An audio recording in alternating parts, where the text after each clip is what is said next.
In sales, you may have heard the turn of phrase, love the one you're with.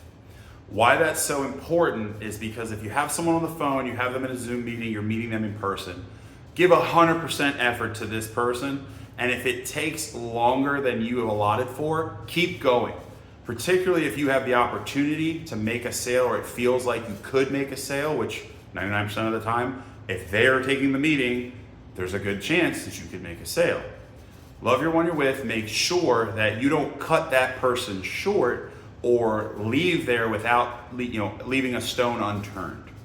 Love the one you're with. So for example, I used to have days where I'd have appointments at 9, 10, 11, 12 o'clock. Well, if I got to my 9 o'clock appointment and it seemed like a great call, it was a big project or the people were really nice, whatever, as husband, wife, I would run over that appointment because I don't know if the 10 a.m. appointment's even gonna be there.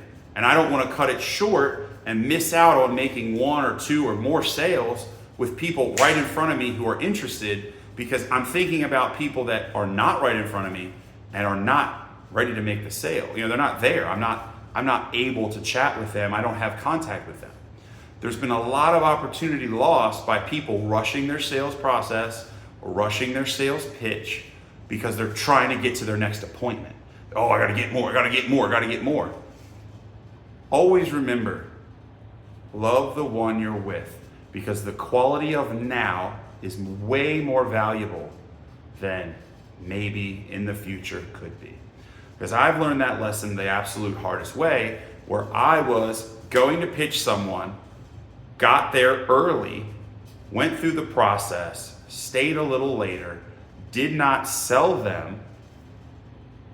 I didn't love the one I was with. I stayed a little later, but I cut it short. I should have pushed a little further.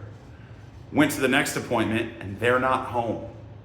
So what did I do? I picked up the phone and called the first people back, went back and sold them. Now, the reason that wasn't the absolute best or the hard way was, as it turned out, the whole day for me, my next 3 appointments weren't gonna show up. They weren't gonna be there. I scheduled them, they canceled, or just didn't care to show up. They didn't care about my time. If I would not have called that person back, I would have made no sales that day, because I left their job too early, didn't close it, and I was heading to the next ones. Well, the next 3, there were no shows. There was just nobody there. Yep, I called to confirm. It was a really tough day, even though I made that sale, because I had left with none. And if I wasn't as tenacious as I am, I wouldn't have made any.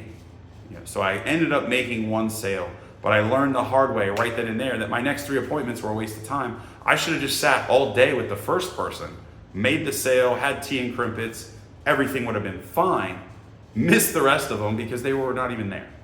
Now, that's not always the case. I'm not saying to do that. I'm saying that in this instance, it was obvious that I needed to focus all my energy on that first appointment, because the rest of them, they weren't going to pan out.